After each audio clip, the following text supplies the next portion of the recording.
Leonardo also creates one of the most accurate depictions of the fetus and lining of the uterus that will be seen throughout human history. Now, Leonardo completed very few paintings. His constant study and curiosity diffused his efforts.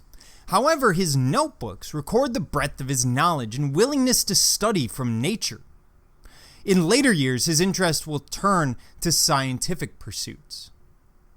Although this work does not meet the scientific standard of today, for example, the uterus is round, it was an astonishing accomplishment for the day.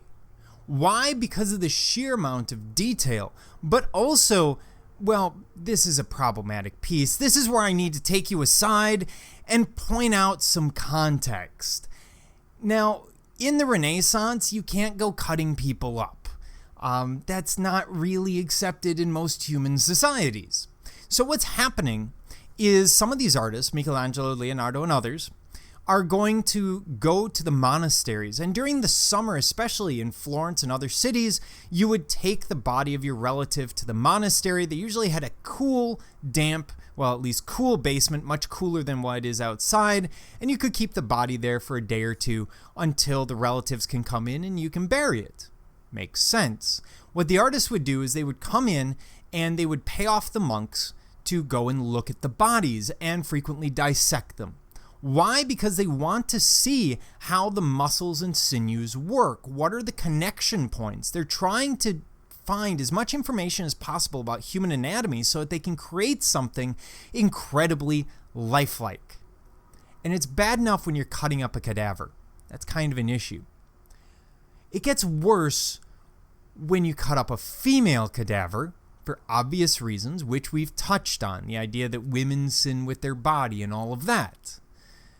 It gets worse when you dissect a female who's pregnant, because now you've interfered with the miracle of birth. I mean, you haven't actually interfered, it all obviously didn't happen, but that's sort of the context for what's happening here. Leonardo has snuck in, he has done the unthinkable, he has dissected a pregnant, dead woman.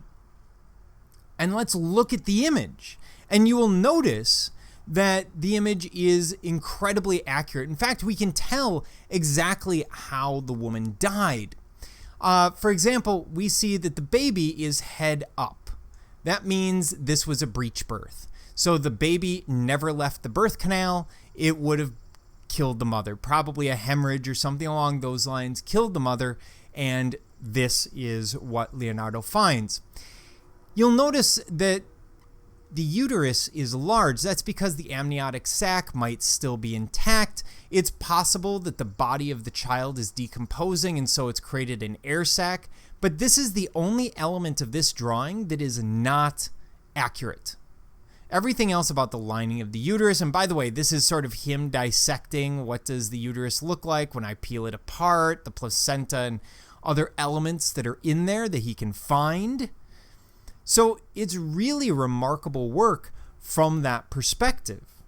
In fact, the work epitomized the scientific curiosity that characterized the Renaissance and sets it in sharp contrast to the Middle Ages. In the Middle Ages, Leonardo simply would have accepted the idea that the sperm has tiny little men in it and the egg has tiny little women in it, and when the sperm meets the egg, then those two people, and you get the idea. It's kind of interesting or disturbing, one or the other. But here Leonardo is renowned as an architect and a sculptor, also pursuing these scientific pursuits. He's always curious, always looking, always observing, and he's using his artistic talent to show us what he finds. He's also going to be a military engineer for Caesar Borgia before ultimately dying in France. Obviously, he does other things as well, but these are just some of the amazing works that Leonardo is known for.